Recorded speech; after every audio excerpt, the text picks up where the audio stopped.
جب کبھی ہمت ہارنے لگو تو بس دل کو اتنا سمجھانا کہ جو ہو رہا ہے اس میں اللہ کی رضا ہے، اور جو ہوگا اس میں بھی اللہ کی رضا ہوگی۔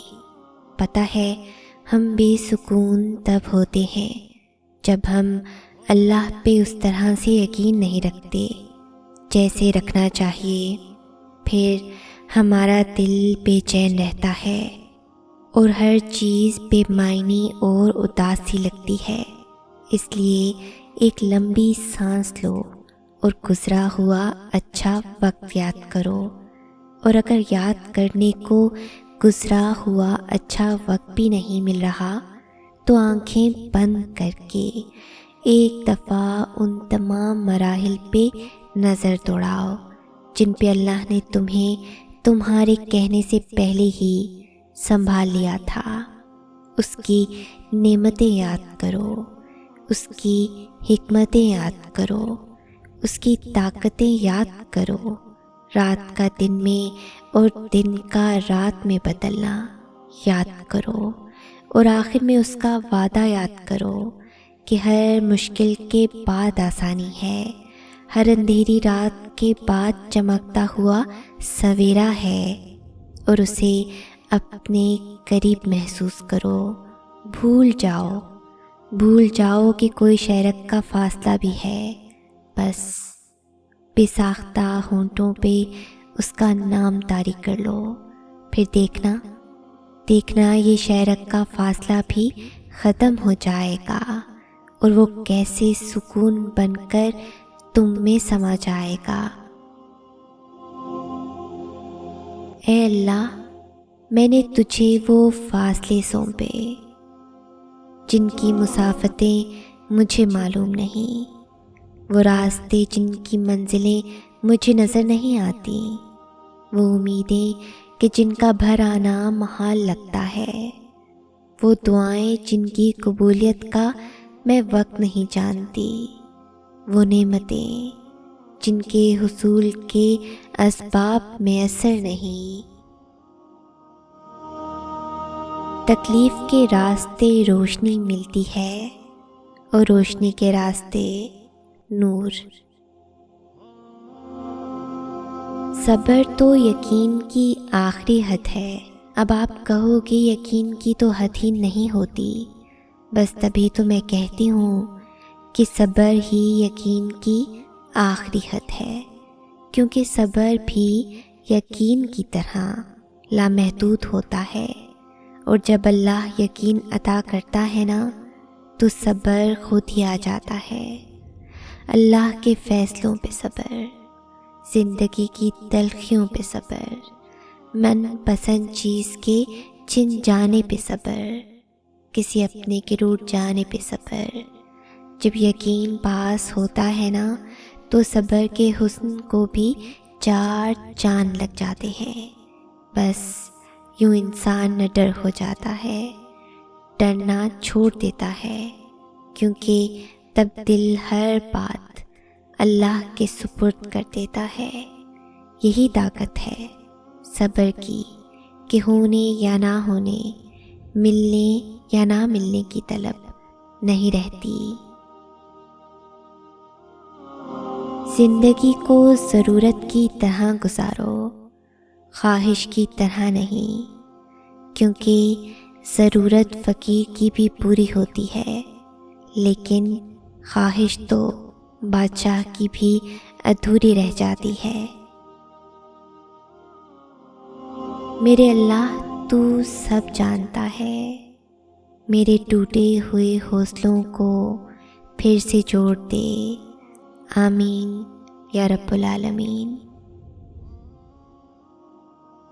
کچھ مل جانا اور کچھ کھو دینا، کبھی ہنسنے لگنا اور کبھی رو دینا، کبھی میلوں کا سفر لمحوں میں طے کر لینا، کبھی لمحوں کا سفر کرتے ہوئے تھک جانا، کبھی وقت کے ساتھ آگے بڑھتے رہنا تو کبھی ایک حادثے پہ زندگی کا رک جانا، کبھی قبولیت کے انتظار میں آسمان کو تکتے رہنا، کبھی ہار کر سجدے میں گر جانا، کبھی صبر سے ہر شخص کو مات دے دینی، کبھی ذرا سی بات پر ٹوٹ کر بکھر جانا، کبھی اٹھ کھڑے ہونا ہر ٹھوکر پہ، کبھی ٹکڑوں کو سمیٹتے سمیٹتے ہی سسک اٹھنا۔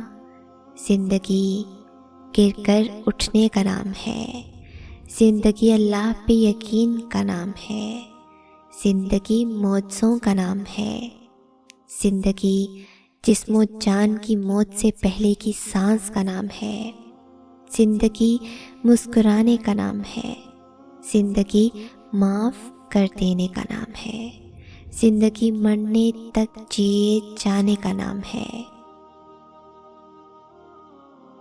کبھی نہیں ہوتا کہ اللہ کوئی چیز تم سے لے اور اس کے بدلے تمہیں بہتر چیز سے نہ نوازے، اور یہ بھی ہو سکتا ہے کہ جو اس نے تم سے لیا ہے اسے ہی تمہارے حق میں بہتر بنا کر تمہیں واپس دے دے۔ اس کی حکمتیں، اس کی مصلحتیں تم نہیں سمجھ سکتے، لیکن وہ تمہاری تکلیف سے خوب واقف ہے۔ وہ بس آزماتا ہے کہ میرا بندہ میری محبت کے لیے کس حد تک جاتا ہے۔ دعائیں، التجائیں سب وہ سنبھال کے رکھتا ہے، اور پھر ان ذریعوں سے ہمیں نوازتا ہے کہ ہم دیکھتے رہ جاتے ہیں۔ جب وہ دو جہانوں کا خالق ہو کر ہمارے یقین کی لاج رکھتا ہے تو کیا ہم اس کی محبت کی لاج نہیں رکھ سکتے؟ اس کی رضا میں اپنا دل مطمئن نہیں کر سکتے؟ جب وہ ہمارے لاڈ اٹھاتا ہے تو کیا ہم اس کے ایک حکم پہ سر نہیں جھکا سکتے؟ اس جیسی محبت تو کوئی نہیں کر سکتا، مگر ہاں، ہم اس کی چاہت کا احترام تو کر سکتے ہیں، اس سے محبت کرنے کی کوشش کر سکتے ہیں۔ تو پھر کیوں نہ اب اس کے حکم کا انتظار کیا جائے اور اب اس سے محبت کی جائے، جس کی محبت قربان ہے ہم پہ۔ تو کیا ہوا اگر وہ ایک پھول تمہیں نہ مل سکا؟ ہو سکتا ہے سارا باغ تمہارا مقدر ہو، اور میرے رب کو دل خوب مطمئن کرنے آتے ہیں۔ درد سب کے ایک جیسے ہیں، مگر حوصلے الگ الگ ہیں۔ کوئی بکھر کر مسکراتا ہے تو کوئی مسکرا کر بکھر جاتا ہے۔ کبھی کبھی اللہ ہمیں خود سے قریب کرنے کے لیے بھی کچھ بے قراریاں دے دیتا ہے، کچھ خاص اداسیاں جنہیں اللہ سے کہہ کر ہی سکون ملتا ہے۔ سب کہتے ہیں کہ یہ ممکن نہیں، مگر میں اس امید سے مانگ رہی ہوں تجھ سے کہ تو خالق دو جہاں ہے، تیرے لیے کیا مشکل۔ سب کہتے ہیں یہ بہتر نہیں، مگر میں اس آس سے تیری در پہ آئی ہوں کہ تو وہ ہے جس کے خزانے کبھی خالی نہیں ہوتے۔ تو برے کو بھی بہتر بنا سکتا ہے۔ سب کہتے ہیں میرے گناہ اس قابل نہیں کہ معاف کیے جائیں، مگر میں تجھ سے اس امید سے معافی مانگنے آئی ہوں کہ تو غفور و رحیم ہے، تو معاف کر دیتا ہے۔ یہ دنیا تو میری امید کبھی بنی ہی نہیں، میرا مان تو ہے، جو تو ہے تو نہیں فکر کیا کہتا ہے یہ زمانہ۔ سنو اے چاند سے لوگو، وہ جو تمہارا رب ہے نا، اسے تم اور تمہارا دل بے حد عزیز ہے۔ وہ تمہیں فقط تمہاری خواہش نہیں، بلکہ وہ تمہیں چاہتوں کا پورا جہان دینا چاہتا ہے۔ اپنے رب کی رحمت سے مایوس مت ہونا، نا امید نہ ہو، نہ کمزور پڑو، غمگین نہ ہو، بے شک اللہ ہر چیز پر قادر ہے۔ زندگی کی کچھ کہانیوں کا اختتام لاحاصل بھی ہوتا ہے. کچھ چیزوں کو نہ چاہتے ہوئے بھی چھوڑنا پڑتا ہے. کبھی کبھار ہم وہ چیزیں بھی مانگ لیتے ہیں جو ہماری نہیں ہوتی، جو کسی اور کا حصہ ہوتی ہیں. وہ ہماری زندگی میں بس آزمائش کے طور پر آتی ہیں. تو جو کہانیاں اللہ لا حاصل پہ ختم کر دیتا ہے ان میں کتنی بڑی مصلحت ہوتی ہے.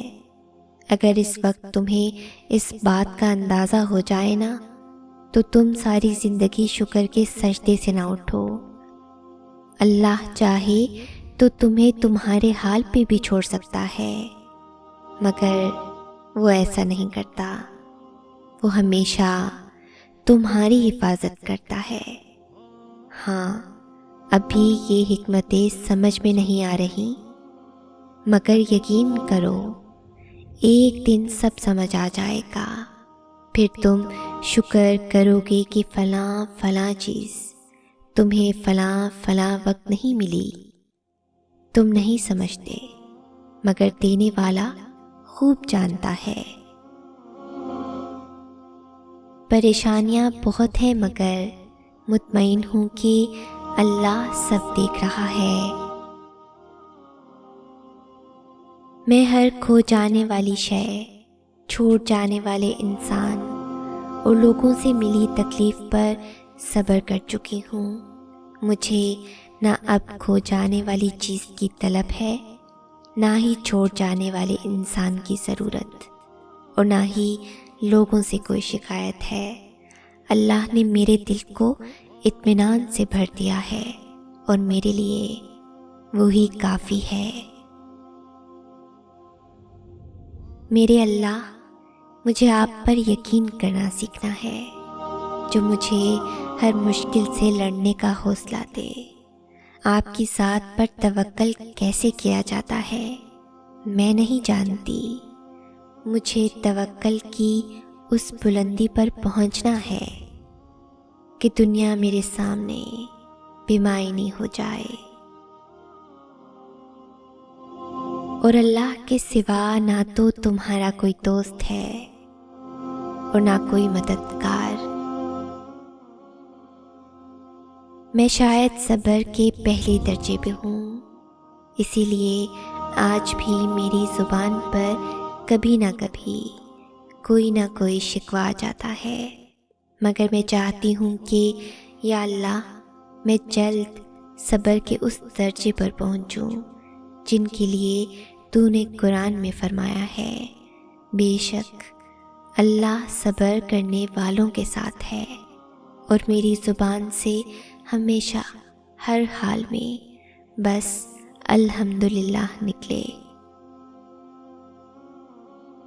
کبھی کبھی سوچتی ہوں اگر وہ رحیم نہ ہوتا تو مجھ جیسے کہاں جاتے. ایک پل میں مومن تو دوسرے پل منافق ہوں، اور یہ بات صرف وہی جانتا ہے، کسی اور کو پتہ بھی نہیں لگنے دیتا.